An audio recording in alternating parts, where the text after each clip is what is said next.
Hello everybody, Mobius1 here, bringing you a gold medal run video for Star Wars Rogue Squadron. If you've been following my series so far, you've known that I finished the game. The last episode we wrapped up the last mission in the campaign, and now we're going to actually play through the missions that I did not score gold medals on previously and get them. Now, this has all been pre-recorded, so I'm actually watching the playback now while I'm talking to you. I'm not actually talking while playing. So you'll get to see my winning run, because most of these missions, actually, yeah, most of them, I'll say, I did not actually get the gold medal on the first attempt. As a matter of fact, this is the very first mission, Tatooine training. 2 attempts it took me. I got the tallies right here, so we could talk about that. Yeah, it's tough.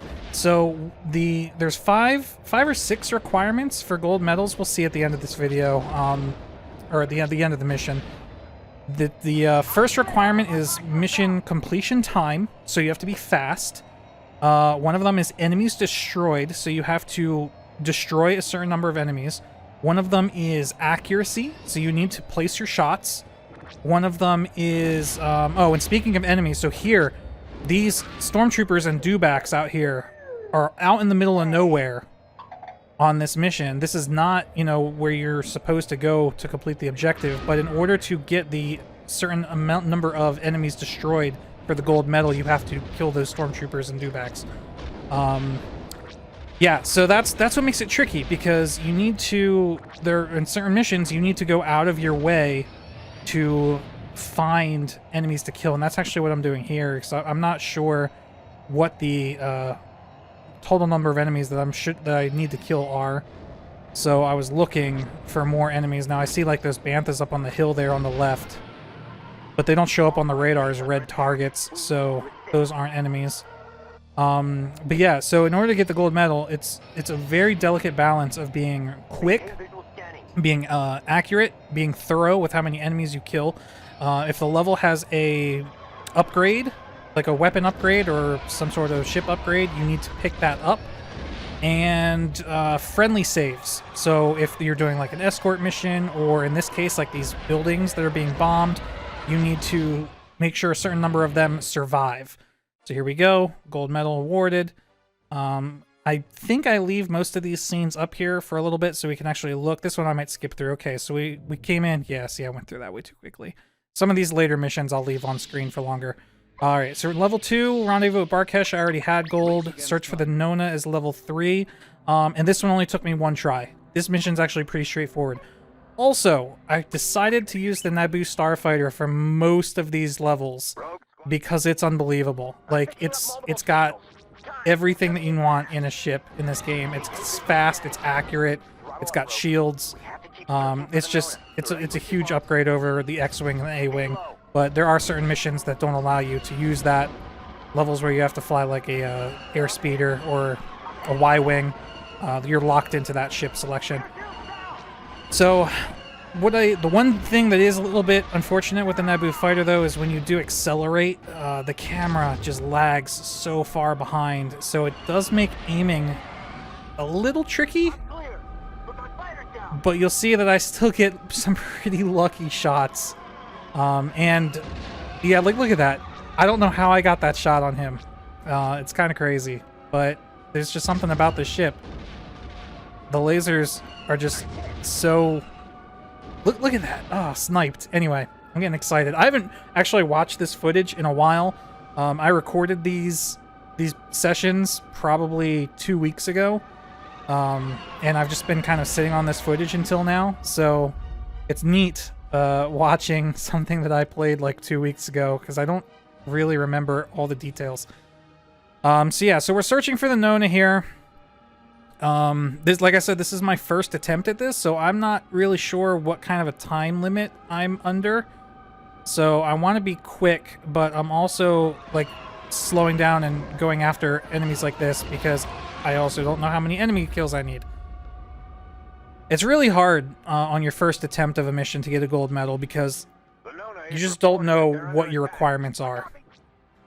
Usually you just play through the level the first time, see how you did, and then adjust your playthrough based on your score at the end.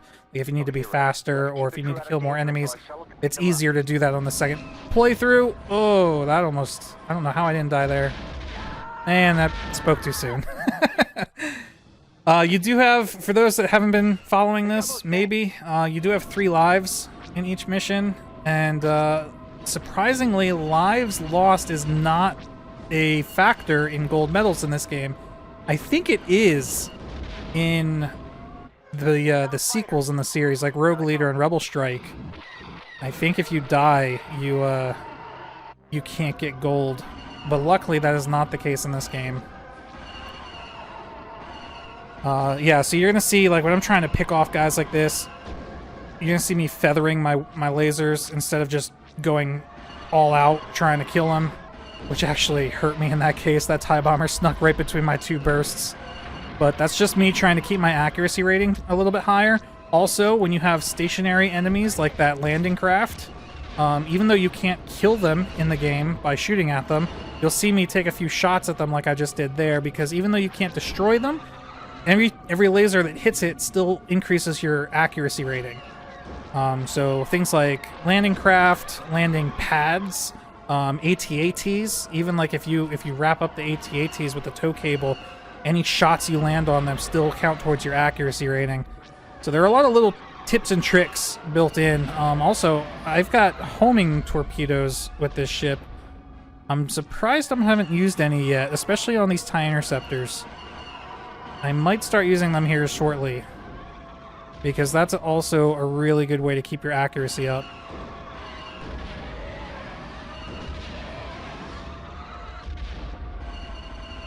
There we go.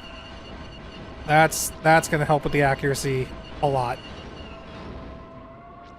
And that's kind of why, like, the Naboo fighter is so good, because it's so fast and so accurate.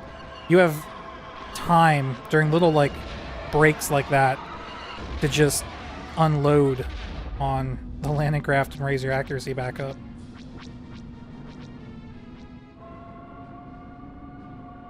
Now, I don't know if it's true, but I've always been under the impression, since I was young, that cutscenes count towards your mission time.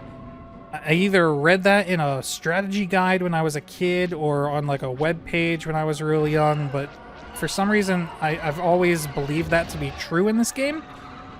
So you'll see, like, at the very start of missions and the very end of missions, I try to skip the cutscenes as quickly as possible. That's risky. Use a torpedo.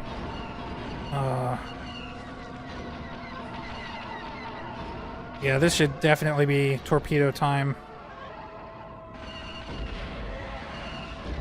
Oh, they just lined up. Ouch.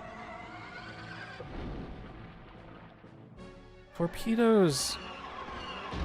Look at that. How did I hit him? Incredible. Wasn't even on the screen.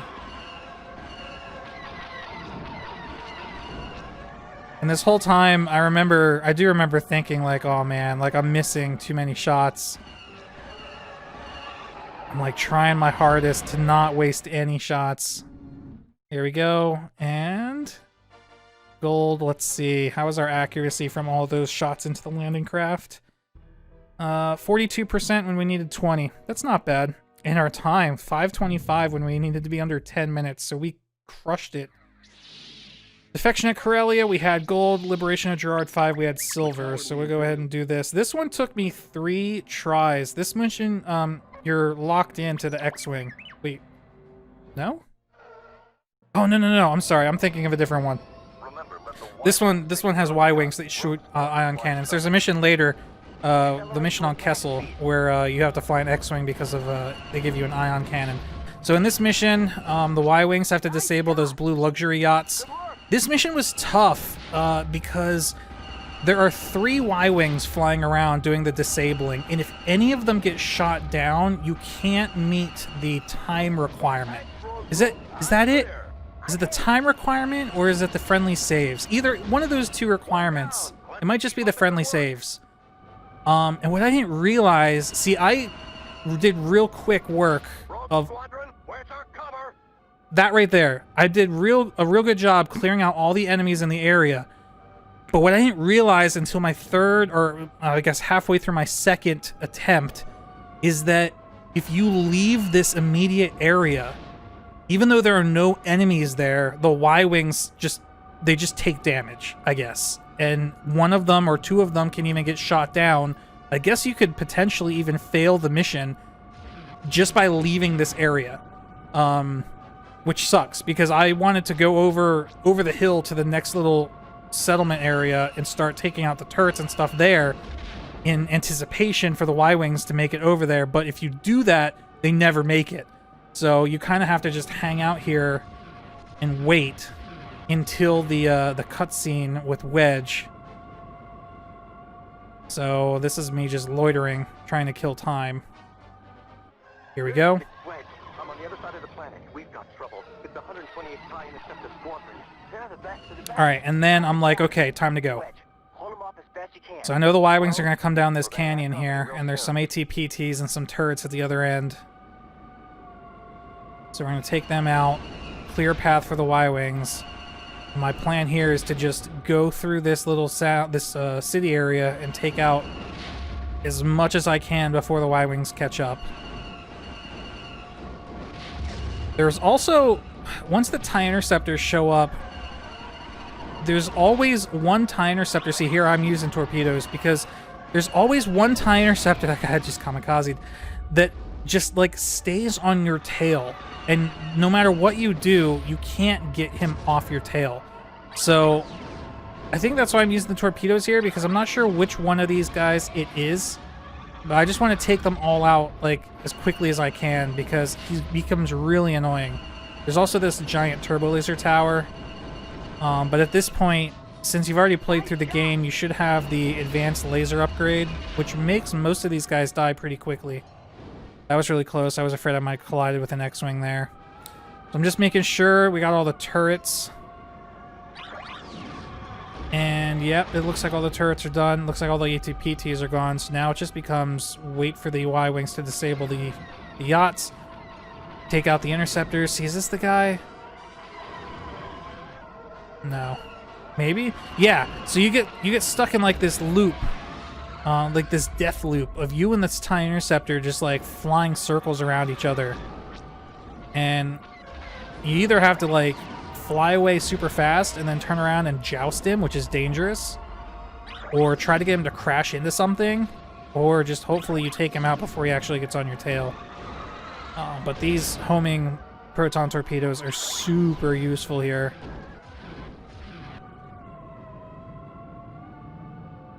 The Y-Wings, unfortunately, I don't know how they're scripted to approach the yachts, like what angles they fly at them from, but it seems really inefficient. Like, sometimes they'll make amazing passes and disable them in like 1 or 2 runs, and sometimes they'll, like, look at that, like, what were they doing there? They just flew past it. They didn't even fire at it. So I, to be honest, I was never paying enough attention to them to see if they're on like rails or what. See, look, they got it there. All right, so yeah, that was after 3 tries, which still isn't bad when these missions, like, look, the mission only lasts about 4 minutes and 19 seconds. So yeah, see, friendly save 6 and you needed 6. So if one of those Y-Wings is lost, you immediately lose the gold. Jade Moon. This was one of my least favorite missions when I was younger. I remember dreading this mission. I don't really know why, because it didn't give me any trouble at all with this replay. I got this gold on my first attempt. So Go ahead. Luke, how do we know Kessel isn't leading us right into a trap? Not now, Wedge. yeah, I'm trying to remember why I hated this mission. I think because of all the missile turrets that are on the hill to the left. Because you have to fly through a canyon first. I think I was under the impression that you had to fly in the canyon, or you would just, like, insta-die. But having played this again, I don't think that's the... Like, I know that that's not the case now, and maybe that's why this level doesn't give me as much trouble. Like, I think it's a psychological thing. I think since I was under the impression as a kid that I had to stick in this canyon and that I couldn't fly over the hill, that it made me fear the level more, but really it's just that there's so many missile turrets up there. But if you stay low enough and if you're quick enough on the draw like that, you can take them out and it's no problem. I do have to make this diversion here to pick this pick up this upgrade. And of course I clipped the rock wall there. And like I said in the last one, or the last time I got on the Nona mission, since this is my first attempt at this, I don't know what my target kill count is. So I'm going to be trying to go after as many enemies as I can because I'm confident enough in my speed that I would rather take my time and get kills than I would pass up enemies for time. Let me say that again. Since I don't know what my goals are, and I'm pretty confident that I'm going to meet my time requirement, I'd rather spend the extra couple seconds and shoot every last enemy that I can rather than, you know, zoom from start to finish. That was me. I thought I was the best.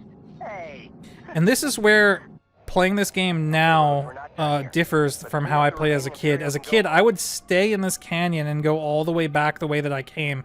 But now that I know you don't just insta-die from coming up here, I just risk it. Like, why not? Like, just come up here, take out some of these missile turrets, and then fly directly back over to where the commandos are.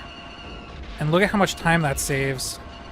That's gotta be it. Like, that's probably why I had such a hard time with this mission as a kid, is because sticking in that canyon probably adds like a 30 to 60 seconds to your time. I'm not sure how close we're gonna be on time for this medal. We'll see.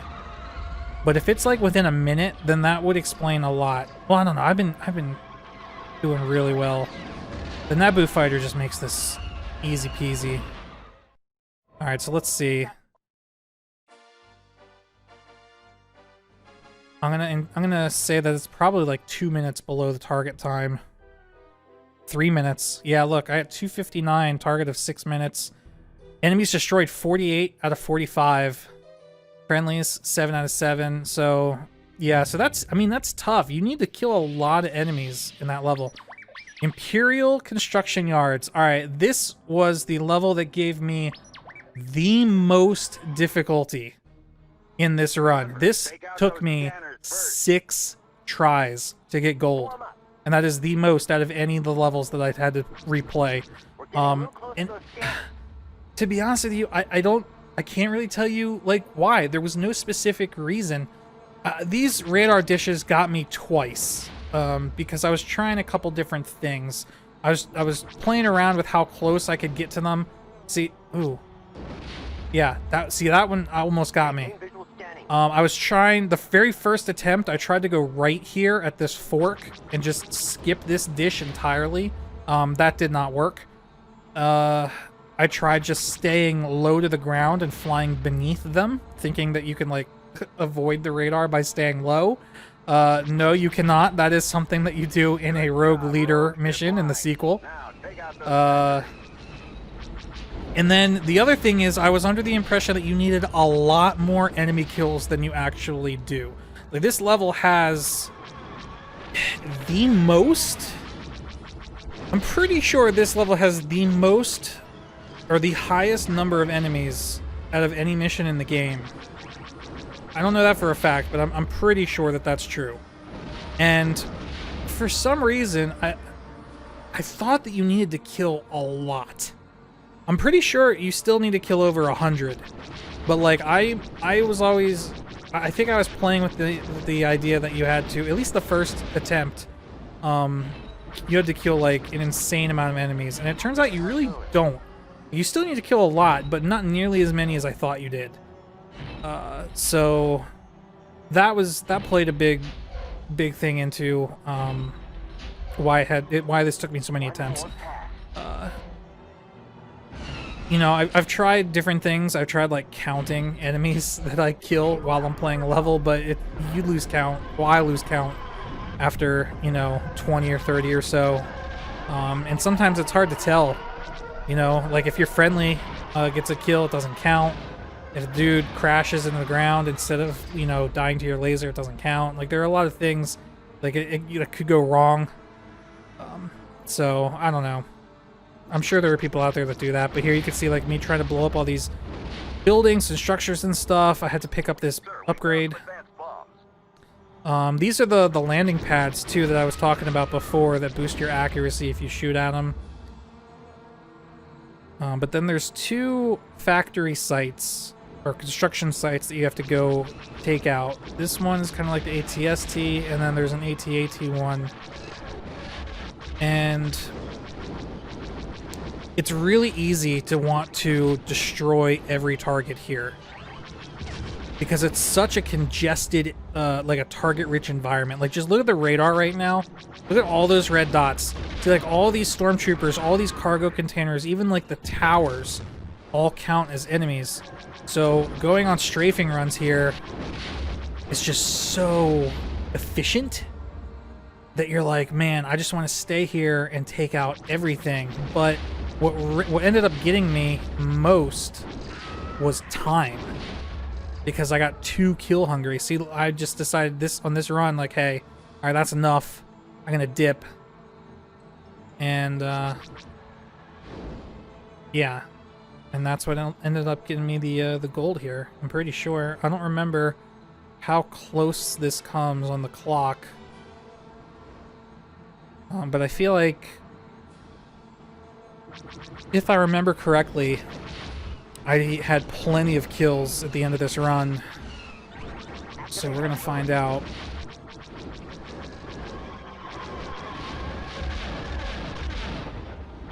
Killing stormtroopers too is an easy way to rack up your kill count. Here I am boosting accuracy again by shooting the AT-AT.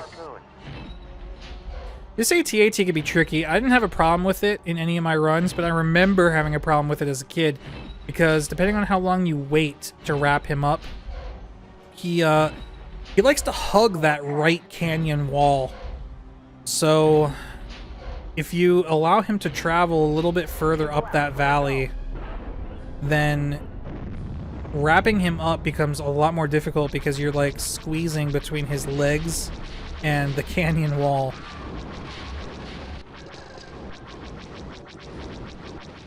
Alright, let's see. So there we are. 6 tries for this gold. And time... 451 out of 630. Oh, look, see, even now, I'm talking to you now. I'm like, yeah, you still need to kill, over 100 enemies. You don't. You only need to kill 80. That is so ingrained in my mind that you need to kill like 100 and something enemies on that mission, and I don't know why. Alright, this is Rescue on Kyle 2, or Assault on Kyle 2. Yeah, Assault on Kyle 2. Okay. This one only took me 1 attempt, which is weird, because I was expecting this one to be a lot more difficult. And honestly, it's... Flying the Y-Wing... I remember enjoying flying the Y-Wing when I played this on Nintendo 64, but because of whatever camera issues that this has on PC, flying the Y-Wing is just a pain. You don't get a proper... In this camera view, which, if you remember, is like the only camera view that works, you don't get a proper bomb sight. When you, in the default camera view, when you press the button to drop a bomb, it switches into an overhead camera shot so that you can see where on the ground the bomb is going to land. And when you're using this camera view, it doesn't? I don't remember if it does, like, slightly. We'll see here shortly. But whatever it does, like, is not good enough to see. It, like, it depends. It depends what your attitude is. Like, if you're aiming down a little bit, you might see it. Like, it depends on your pitch. Luckily, I mean, for me, it's not a huge deal. Yeah, no, look, see, there's no camera change at all. You can see that yellow crosshair at the bottom of the screen, But the only reason you're seeing that is because I'm kind of tilting my nose down and keeping my speed up. Like, if you slow down, because the bombs do travel with momentum based on your speed. So if I were to slow down, then there's no way I would see that reticle at all.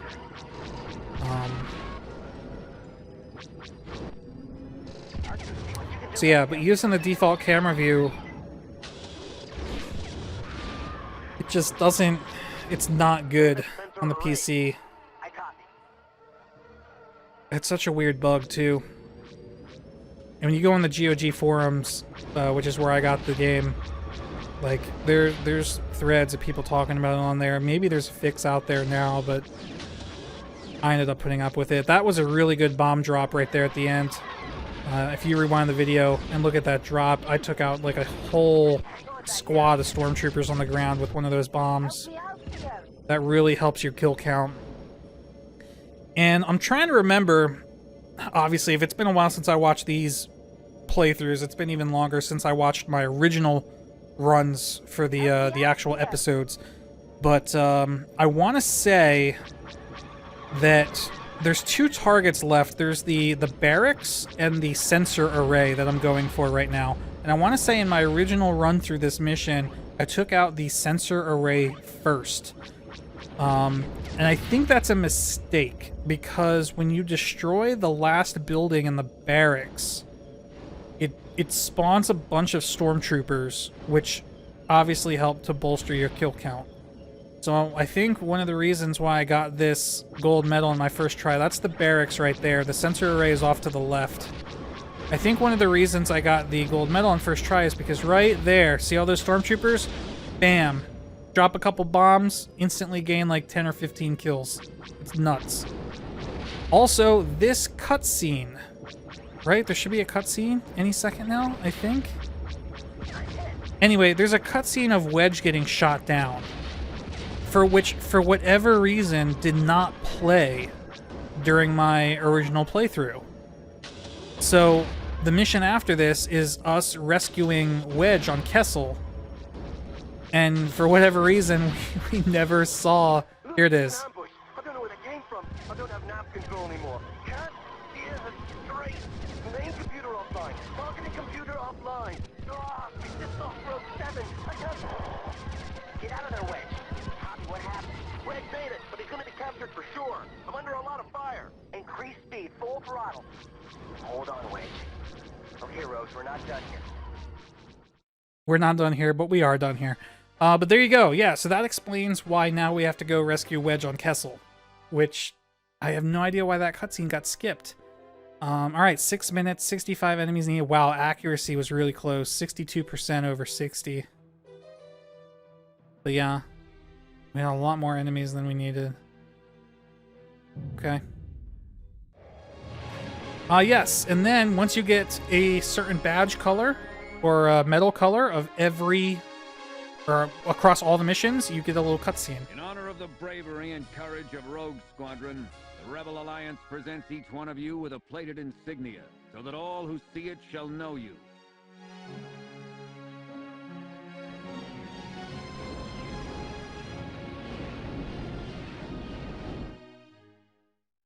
And the cutscenes will get better the higher medal rankings you get. So that was just for bronze. Okay, so here's the one where you see they won't let us fly the Naboo fighter, so we got to stick with the X-Wing. And the secondary weapon in this mission is an ion cannon. Rescue on Kessel. This one only took me 2 tries. So the first try, I didn't get enough enemies destroyed. Time was fine. Friendly saves was fine. Everything was fine except for the enemies. And I did not know where I was going to find more enemies. So you'll see in this run, I'm trying to be as thorough as I can with my enemy kills. I'm not reading anything. That's not them. Follow the hover train.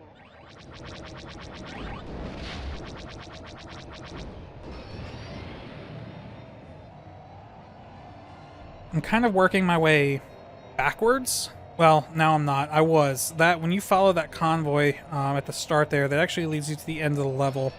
So what I just did there is fly all the way back to the start of the level. And I'm just kind of doing a scan for extra enemies. And there they are. This little building with these towers counts as enemies killed. And that, I think, was like 3 or 4 extra enemies that I needed. So this is one of those missions where you pretty much need to kill everybody. Also try to disable the 3 cars on the train that have weapons. The train is slowing down. Looks like this is working. There it is. Rogue group, use your ion cannon. We want to disable the train, not destroy it. That way you have less incoming fire, because they do have missile turrets on them. Wedge is definitely on that train. There's also ties flying around here. These would also add to the enemy kills.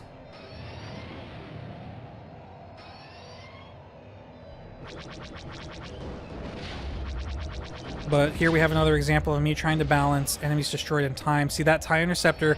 Either somebody else took him out or he crashed, and I don't get the kill for that. I still wasn't sure if this building blew up or not. I'm convinced now that this building is indestructible, but accuracy rating. Might as well boost that up a bit there. And then just go back and disable the train. Try and keep time low. Just keeping an eye on my radar, making sure that there's no other enemies showing up anywhere that I can score kills on. That was close. Rogue Squadron, this is General Riken. Excellent work. But nope. That's it.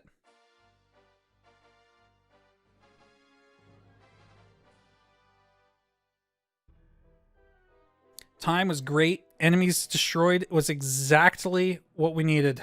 26 out of 26.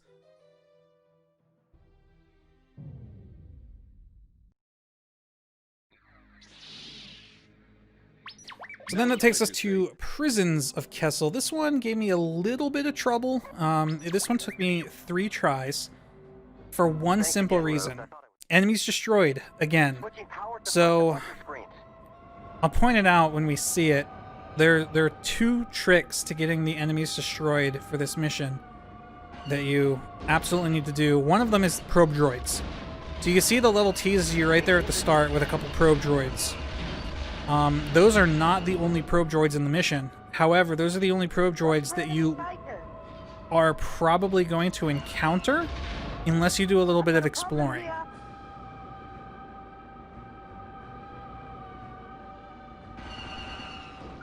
And here's the second trick. Those 2 buildings right there that I'm flying over. On both of my other attempts, I blew those buildings up immediately because they count as enemy kills. However, I don't remember what it was, but something on my second playthrough just kicked in and reminded me, like some buried memory reminded me that if you wait until the transport lands, those buildings actually spawn stormtroopers. So if you blow them up early, you actually get fewer kills than if you leave them. And that was like the big key to me getting gold on this. I can't shake it. So we have to take out the shield generator. Obviously, I'm trying to get as many kills, take out as many defenses as I can before I do that. There it is. Let's take out these turrets first.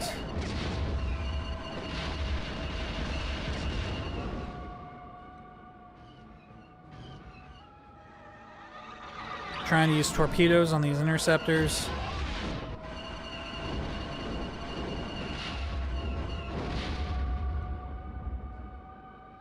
Got it. Shields down. Commencing rescue. Again, you can see me aggressively going after these enemies because this is my 3rd attempt and enemies destroyed has been my bane. So, trying to get as many as I can.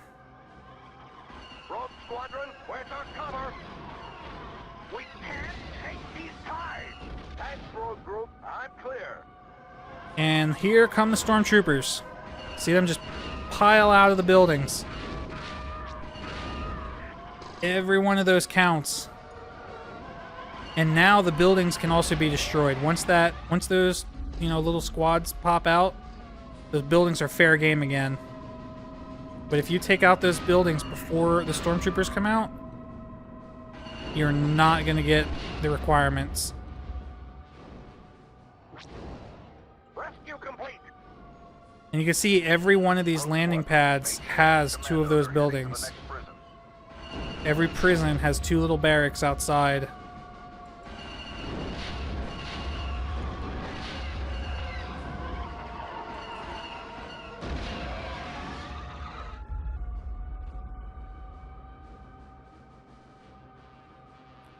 Now, somewhere else on this mission, there are some probe droids just kind of hanging out just off the beaten path.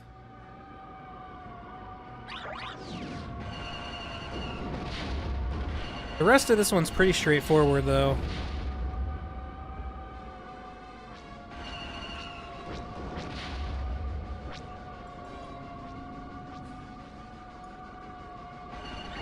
Oh, right, I think this is an upgrade. Yeah, okay, so here's the upgrade that you have to get. Sir, we found some seeker missiles.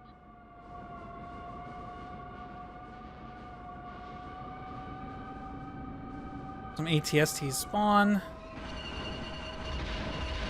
Now, you can use... Located. We're on our way. You can use the advanced homing torpedoes to take ATSTs out, I think, in one shot.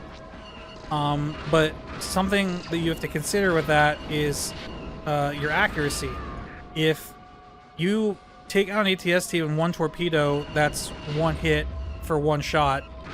But if you dump, you know, how many lasers does that take right there? 20 lasers into that ATST to blow it up. Even if you fire a couple extra and like 2 or 3 go, you know, through... Oops, bump my mic. Even if 2 or 3 go through the explosion, that's still like 17 out of 20. Really boosts your accuracy. Rogue Squadron. Nadine and his commandos are heading to the next prison. Alright, so I think this next one coming up is the one with the probe droids.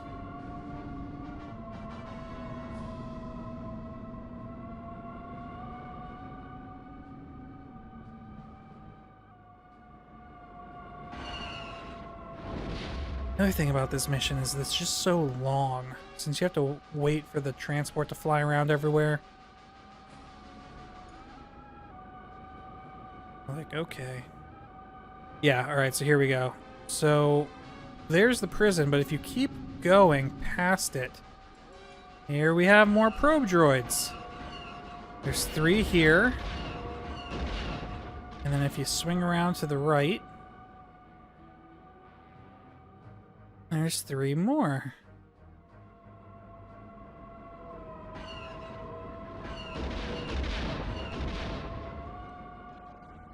So there's an extra 6 enemies just kind of hiding just off the edge of the map there.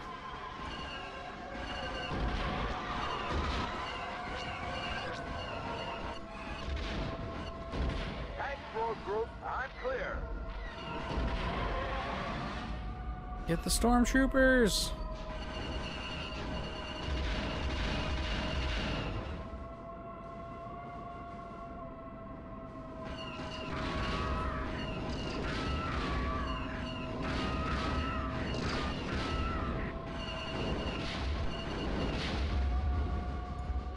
And then after that, you're pretty much done. Honestly, I should be unloading into that landing pad just to bolster my accuracy, just in case. Rescue complete.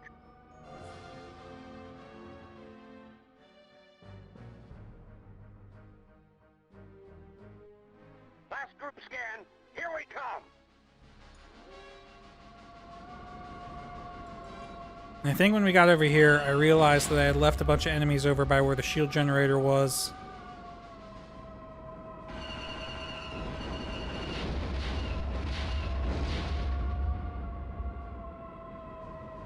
And there's a bunch of stormtroopers running around here too.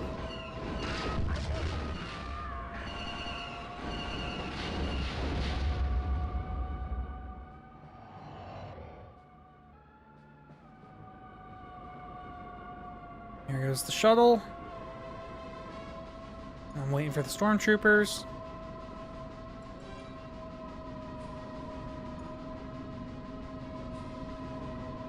And of course, I lined up too soon. Thanks, Rogue Group. I'm clear.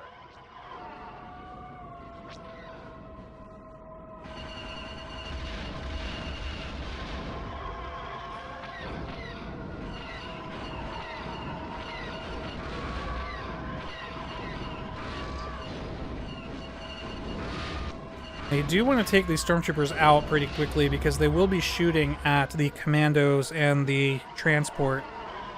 So there's a little bit of a risk involved there with letting them spawn. But if you're quick about it, it's not a big deal. Oh, that shot.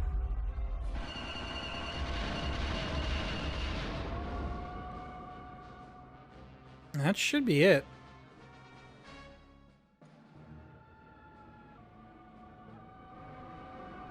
I think since I knew I just had time to kill, I was kind of playing around with the camera a little bit, trying to see how far I can get it to lag behind. Here we go, playing with some of the other camera settings. That's it. We're all done here.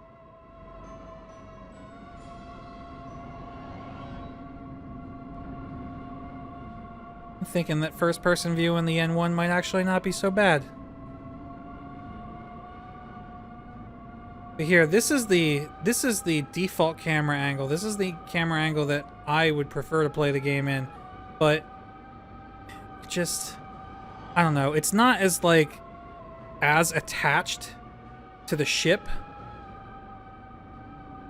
There are times when I was editing some of my previous episodes in the series where I'm like, man, I really hope that this video doesn't give people motion sickness, because it does kind of jerk around a little bit as I'm trying to aim.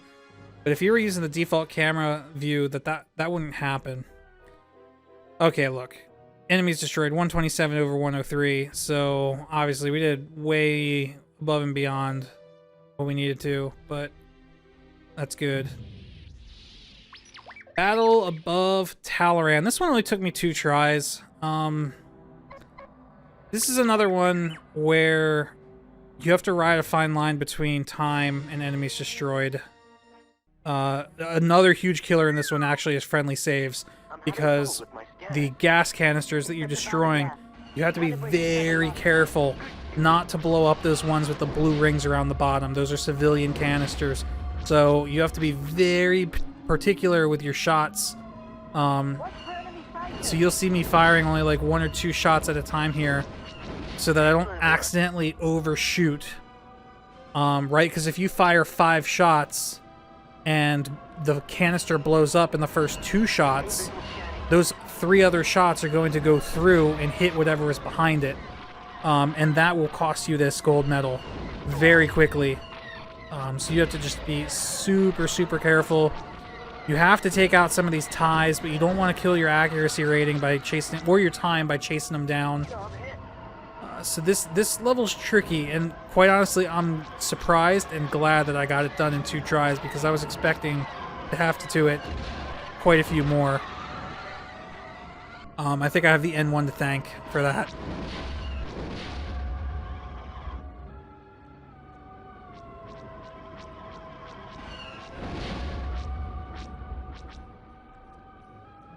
In each of these platforms, the gas canisters are laid out in a particular pattern.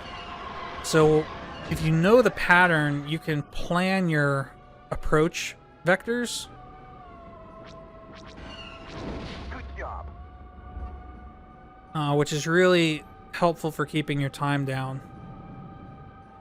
And then again, talking about the N1 speed, just being able to go from one set of platforms to the next almost immediately is so helpful. These missile turrets are... Oh, these aren't even missile turrets. These are just laser turrets, but the very last platform is missile turrets. They're a pain. I try to take them out. All of them, like, right away. You don't actually have to. If you want, you could just take out the gas cans and then move on. But they count as enemies. They're not moving, so they're easy accuracy targets. And they shoot at you, so if you can take them out, might as well. I'm beginning to see why they you're the best.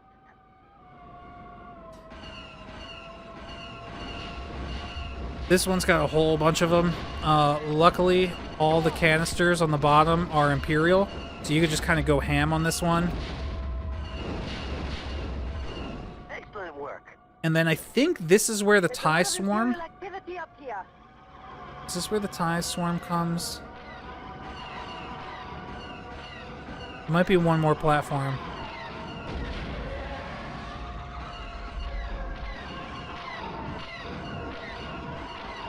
See, I wanted these TIE kills so bad, but I'm like, man, I am just wasting my accuracy away. The blue ones are See, right there, I accidentally blew up a civilian canister when I took out that turret.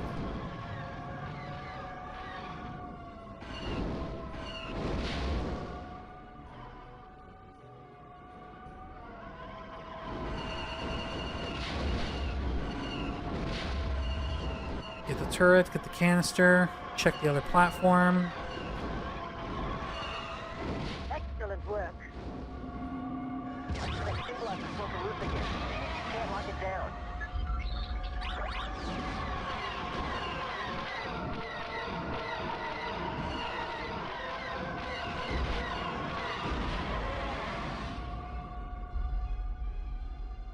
And then, just before you get to the city, Incoming tide.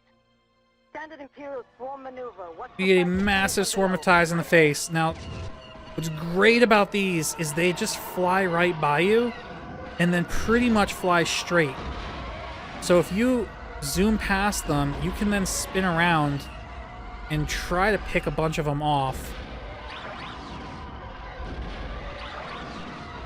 You can see they do wiggle around a little bit, which is really unfortunate for your accuracy. That's why you have to be super picky with your shots. But it's a really good way to bolster your kills right at the end of the level. Then the last thing, before you get to the final platform, is there is an upgrade in this mission. And it is right in the middle of all of these buildings. This reminds me of Bespin.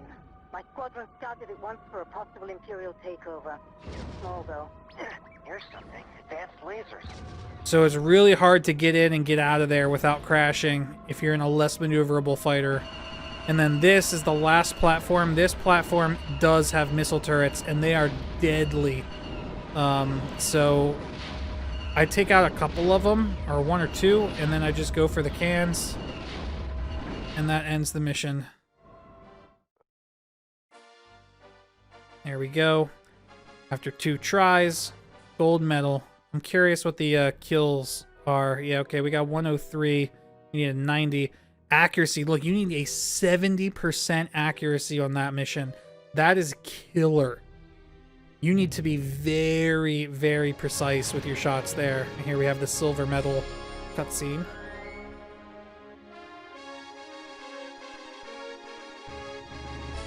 In honor of the bravery and courage of Rogue Squadron, the Rebel Alliance presents each one of you with a plated insignia, so that all who see it shall know you.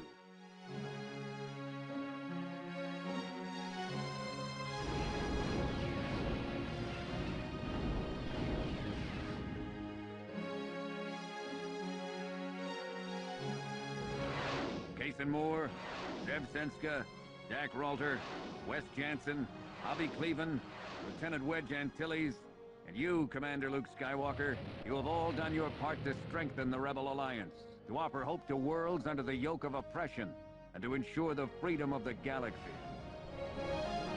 May the Force be with you. There we go. We got a little bit extra added to the end of that cutscene from the bronze one. And off to Fest we go. Fest, this used to be one of my favorite, well, it kind of still is one of my favorite missions in the game. I think I made the comment that it's, you know, most like the Battle of Hoth, which is one of my favorite battles in Star Wars, or in the movies, but we'll see a little bit later that there's actually a bonus mission that is the Battle of Hoth. The reason I didn't get gold on my first attempt is I totally forgot that this mission has a bonus, or an upgrade. And it even took me a little bit of time to remember where it is after, you know, after I finished the first run through and I got silver. I almost had to look up where it was. I didn't. You know, luckily I just had to like kind of think about it for a minute. Be like, where was the bonus? You'll see towards the end. Also, for some reason, the camera was being really goofy with wrapping up this walker, so you'll see that I actually switched to a third person, like a regular view, to wrap that walker up, which does, you know, should make it more difficult because you don't see exactly where you are in relation to the walker, but once you do it enough, you just kind of get used to it. Good job. And we got the shield generator for the research facility down. So the difficulty, well, part of the difficulty in this is keeping the ATPTs protected while also getting all the kills and stuff that you need. Because you need to keep those ATPTs moving. Like, blowing up that gate is actually causing the mission to take more time. And the reason I switched into this view this time is because I want to try and get some of these stormtrooper kills while wrapping the walker up. The gate is down. And it did not work out the way I wanted it to, but it would have been really cool.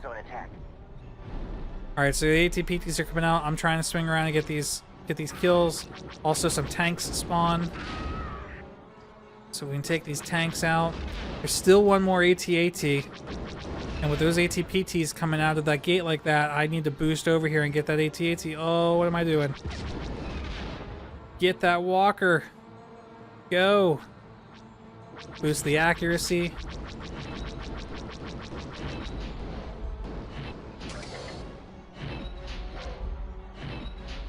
So while I'm doing this, I'm keeping my eye on the radar too, just to see, okay, where am I going to be going after this guy drops? I can see that there's already tanks spawning on the hills. I can see the ATPTs coming up the valley. I'm like, okay, I need to get these tanks very quickly. So as soon as that guy goes down, I'm already ready. I'm like, all right, tanks. Where are the tanks? Where are the tanks? There's some. Get them. It's one of those things where I think it'd be really interesting if I had some sort of eye tracking software, so that when I play games like this, you guys can see how often I'm checking my radar in the top right corner. A lot of the time, if I'm not shooting a target, I'm looking at my radar, because I can fly pretty well with my peripheral vision. Right, like if I'm looking at the top right corner of the screen at the radar, I can still see pretty well where I'm going, if I'm going to collide with something, if I'm getting shot at, anything like that. Like, it's not hard to see that kind of stuff. So what's most important in that case is situational awareness, is looking in the top corner, seeing, all right, where are the enemies in relation to me? So here's the other objective, is blowing up this research facility. And I was always under the impression that the upgrade was in there, but it's not. It's actually... Oh, did I not go for it here? Yeah, there we go. It's all the way up here for some reason. They just wanted to hide it. There's a couple extra enemies up here, a couple turrets, and a building with an upgrade. Sir, we found some speaker photon torpedoes.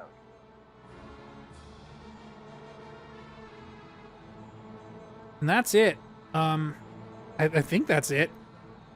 Since we kind of took the bombers head on, that entire, like, I think there's like 4 or 8 groups of bombers or something that fly past the front of the research facility before they go and try to bomb the ATPTs. Due to the route that we took, we were able to take them all out pretty much, like I said, head on in a joust. And the ATPTs were clear to walk all the way back to the transport. So that's it. At this point, we've pretty much killed every enemy. We got the upgrade. We've saved all the friendlies. The only thing left to do is to wait and keep your fingers crossed that you did it all fast enough and with a high enough accuracy score.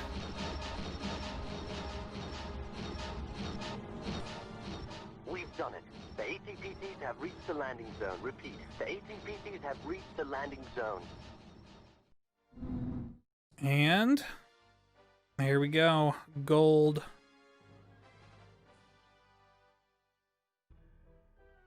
Yep, we had a minute to spare. We had 6 enemies over. We had twice the accuracy that we needed.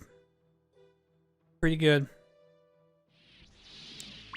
Alright, another mission that I thought was going to be a lot more difficult than it turned out to be is this Radon-Ulser mission, which is another Y-Wing mission. This one took me only 3 tries.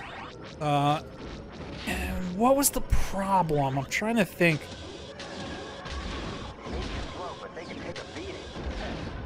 I know I've said this with some of the other missions, but honestly, I think with this mission in particular, the riding the line between enemies destroyed and mission time is 110% why this level is difficult to get a gold in.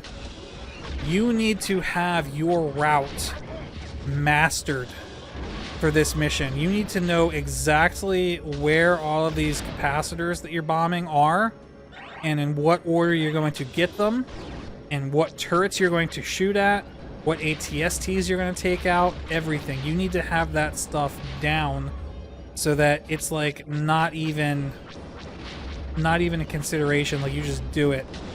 Whoa, that was close. Yeah, I almost killed myself there.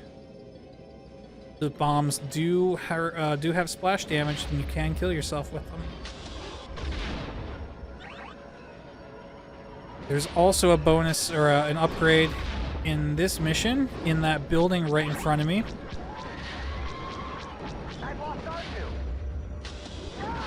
Here we go, I killed myself, alright. In this moment, I'm thinking, come on, come on, come on, hurry, hurry, time, we're wasting time.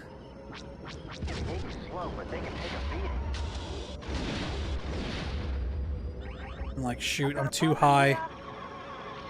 There's a lot of containers there on the ground. Dropping bombs in between those containers is a good way to boost your kill count quickly. Sir, we found some speaker photon torpedoes. Didn't even scratch me. Yeah, there's not much else to say. I mean, as difficult as this mission is, it wasn't, like I said, as difficult as I thought it would be. It's just learning the route, and it's not. There's not even like, I'm sure there's an optimal route. I don't even know if my route was the optimal route. I probably made some mistakes, but you just need to know a route. That should do it. The shield should be down. Let's all rendezvous back at the capacitor. We'll need to hit it with all our firepower. And then once you drop the shields, you just have to take these spinning things out as quickly as you can. Which again is always easier said than done, because it's super easy to crash into this thing. So you do not want to get too close to it, which means you have to lead your targets.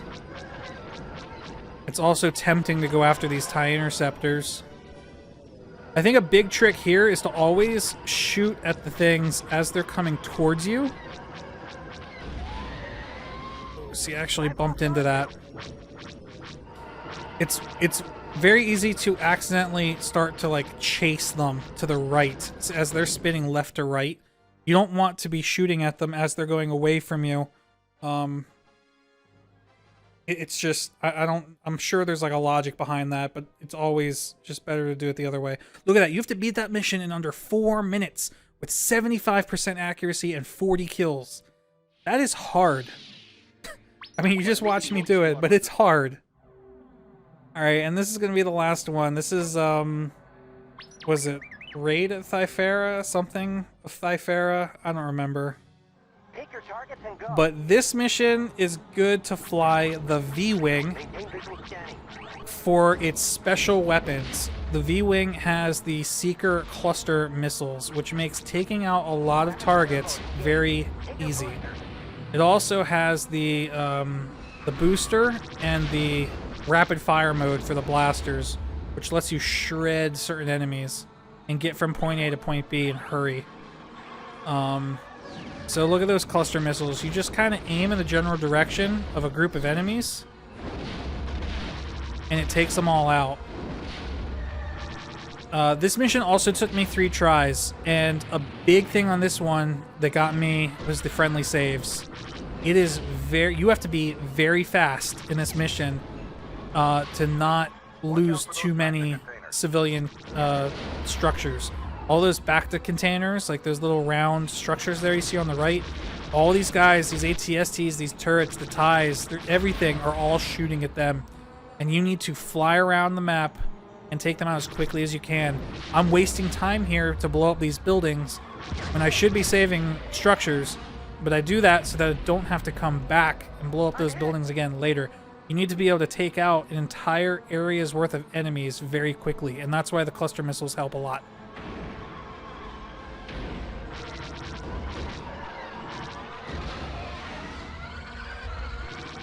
The cluster missiles are also very useful against Moff Cyrdan when he shows up at the end of the level, because if he's the only enemy in front of you, then every single missile will home in on him. We'll see that. I'm pretty sure we'll see that at the end.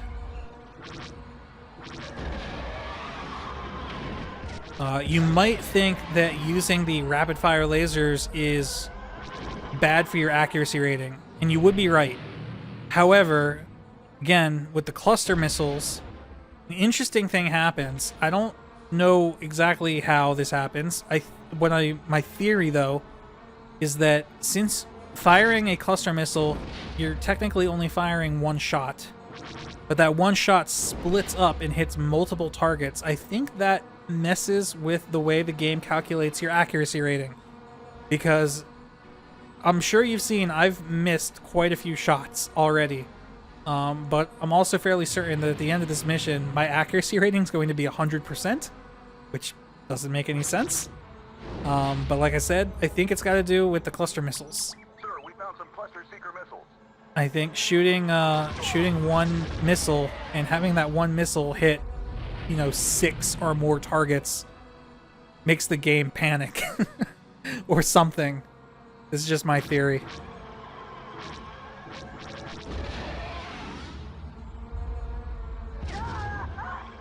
So that's actually not a bad idea to die there, because now that the mission is basically finished, we just need to mop up these last couple TIE interceptors. That is a reload on your special weapons. So you see, since I had 6 cluster missiles, I had no problem just wasting one of them on that TIE interceptor there for the sake of time. Do you wish to surrender now, or shall I destroy you? Now, I think there's a cooldown on how much damage Moff Cyrdan can take at once. So I try not to spam my cluster missiles on him. I could have used a pilot with your skills. Again, I could be wrong on that. It's just what it seems to happen when I play.